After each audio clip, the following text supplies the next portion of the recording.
World की बड़ी brokerage firms में से एक CLSA ने रिसेंटली अपनी एक रिपोर्ट पब्लिश की, जिसमें उन्होंने इंडिया पे अपना वेटेज फिर से 20% कर दिया है, जिसे उन्होंने सितंबर में 20% से 10% करके चाइना में अपना वेटेज बढ़ा दिया था। अपनी रिपोर्ट में CLSA ने इंडिया को पाउंसिंग टाइगर वर्ड से एड्रेस किया है, जिसका मतलब होता है झपटता हुआ शेर। अब एक ही मंथ में ऐसा क्या बदल गया जिसने CLSA ने चाइना को डाउनग्रेड करके फिर से इंडिया में अपनी वेटेज को 20% बढ़ा दिया, और चाइना में स्टिमुलस पैकेज आने के बावजूद या फिर Chinese market valuation point of view से सस्ते होने के बावजूद भी उसे डाउनग्रेड कर दिया। और इन सारी बातों का डोनाल्ड ट्रंप की प्रेसिडेंट बनने से क्या रिलेशन है, इन सारी बातों को आज हम इस वीडियो में डिस्कस करेंगे। Hello friends, welcome to my YouTube channel Raj Equitech. आज की वीडियो में हम CLSA इंडिया रिपोर्ट की कुछ इंपॉर्टेंट बातों को डिस्कस करेंगे। CLSA ने अपनी रिपोर्ट में इंडिया की कुछ ग्रोथ पोटेंशियल्स को हाईलाइट किया है, जिसमें से सबसे पहला रीज़न है चीपर वैल्यूएशन।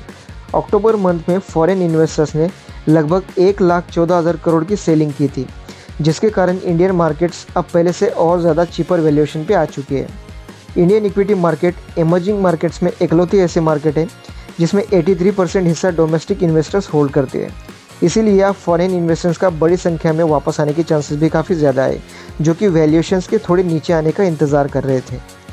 दूसरा इंपॉर्टेंट पॉइंट है इंडिया और चाइना की इकोनॉमिक ग्रोथ का डिफरेंस। जहां चाइना में high deflationary pressure, real estate prices में स्लो डाउन और अनएम्प्लॉयमेंट यानी कि बेरोजगारी की रेट बढ़ती हुई दिख रही है, वहीं इंडिया में कॉर्पोरेट अर्निंग ग्रोथ और इकोनॉमिक ग्रोथ या फिर कंज्यूमर डिमांड के बीच का कोरिलेशन काफ़ी प्रॉमिसिंग दिखाई दे रहा है, जो कि बाकी इमर्जिंग मार्केट्स में आपको काफ़ी कम दिखाई देगा। तीसरा इंपॉर्टेंट पॉइंट है RBI का foreign exchange reserve.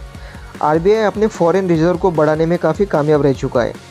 Foreign reserve का मतलब होता है फॉरेन करेंसीज जैसे कि डॉलर्स या यूरोज या फिर बॉन्ड्स या गोल्ड्स, जिसे RBI अपने और दूसरी कंट्रीज़ के बीच होने वाले करेंसी एक्सचेंज रेट को बैलेंस करने के लिए यूज़ करती है। CLSA रिपोर्ट का चौथा और सबसे इम्पोर्टेंट पॉइंट है डोनाल्ड ट्रंप का प्रेसिडेंट बनना। डोनाल्ड ट्रंप ने चाइना पे 60% टैरिफ बढ़ाने की बात की है, जिसे वो पहले भी कर चुके हैं।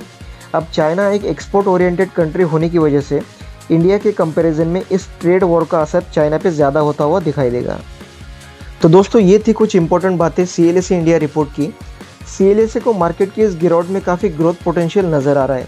अगर आप एक इन्वेस्टर हैं तो अपने फाइनेंशियल एडवाइज़र की एडवाइस से आप इस गिरावट का फ़ायदा ले सकते हैं।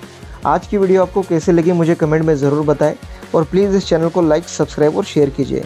मिलते हैं नेक्स्ट वीडियो में। Thank you.